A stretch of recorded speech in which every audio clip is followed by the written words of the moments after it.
Alas 9:30 ng umaga bukas, inaasahang darating po ang Santo Papa dito sa Tacloban City para bisitahin at makiramay sa mga biktima ng Super Typhoon Yolanda. Bukod sa mga residente rito, marami ring manggagaling mula sa iba't ibang mga lugar na dadalo sa misa ng Santo Papa. Live mula po rito sa Tacloban City, may report si Jiggy Manica. Jiggy? Tama yan, Ma'am Jess, dahil ngayon pa lang habang lumalalim ang gabi ay tuloy-tuloy ang pagdating ng mga kababayan natin mula sa iba't ibang mga bayan dito sa Leyte. At katunayan, yung flight kaninang hapon, yung last flight na pinayagan pa, ay marami rin na nanggaling na para dumayo dito sa partikular dyan sa Maynila. At yun nga, yung mga biktima ng bagyong Yolanda ang isa sa mga pangunahing dahilan na nais makasalamuhan ng Santo Papa para malaman nila ang kanilang kwento at kanilang dinanas at mga kwento rin ng pagbangon.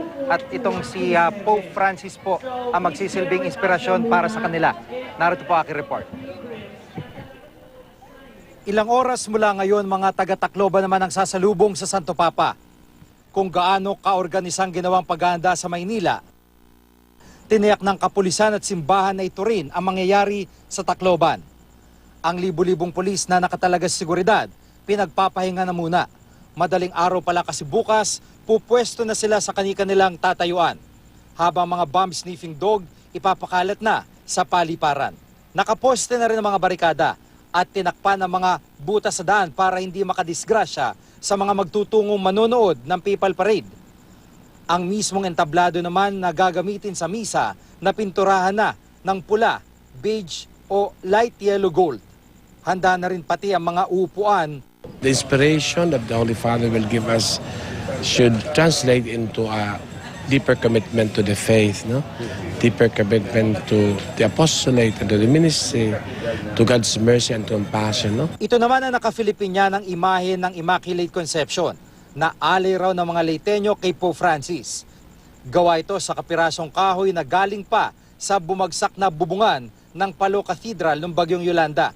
Itong dadalhin to sa Vatican, tapos andun yung mga trabaho ni Michelangelo, andun trabaho ni Da Vinci, parang ibang ibang level na yun. Siya rin ang gumawa ng imahe ng Our Lady of Hope na gagamitin sa misa bukas. Kinumpleto niyang imahen sa pagkakakabit ng isang batang kumakatawan sa mga Leyteñong humingi ng awa at pag-asa. Isa namang survivor ng bagyong Yolanda ang aking nakilala. Ikinuwento sa amin ni Aling Bernadette kung paano sila anuri na mag-ina ng rumaragas ang baha. Sa kabila nito, handa raw niyang ibigay ang kanyang pwesto bukas at hindi nila makipagsiksikan para makita ang Santo Papa ng malapitan. Opo, okay po. Okay po sa akin kasi parang it's a chance of lifetime na rin po na dito ka namin kasi kung pagbabasihan niyo po, parang malaking venue. Ngayong araw, ilang pilgrims na mula sa iba't ibang probinsya ang nagdatingan dito. Sa kabila ng nagbabadya ng sungit ng panahon, tiwala sila magiging matagumpay ang papal visit. At dahil pinagbabawal ang payong, mga transparent na kapote ang panangga nila sa ulan. Walang problema kasi yung Yolanda nga, nakaya namin. Kahit umuulan, magdamag. Samantala, ayon sa Civil Aviation Authority of the Philippines o CAAP, tuloy na tuloy pa rin ang biyahe ng Santo Papa bukas. Wala pa raw abiso sa kanila na may pagbabago sa biyahe kahit pa umulan.